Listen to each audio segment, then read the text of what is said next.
ہے خاک فلسطین پر یہودی کا اگر حق، ہے خاک فلسطین پر یہودی کا اگر حق، ہسپانیہ پر حق نہیں کیوں اہل عرب کا۔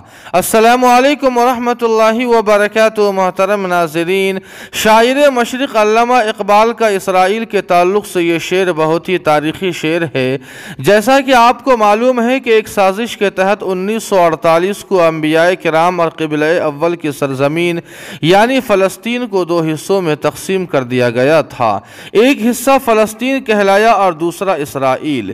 اسرائیل کو 51% جبکہ فلسطین کو 49% زمین دی گئی تھی، لیکن اسرائیل فلسطین کو دی گئی 49% زمین پر بھی دھیرے دھیرے قبضہ کرتا گیا اور آج تقریباً 84 اور 85% زمین پر ناجائز قبضہ کر چکا ہے۔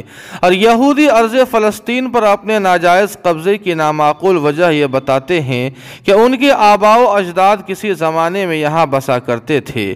یہودیوں کے اس بوکس دعوے کا الزامی جواب شاعر مشرق علامہ اقبال نے اسی شعر میں دیا ہے کہ ہے خاک فلسطین پر یہودی کا اگر حق، ہسپانیہ پر حق نہیں کیوں اہل عرب کا۔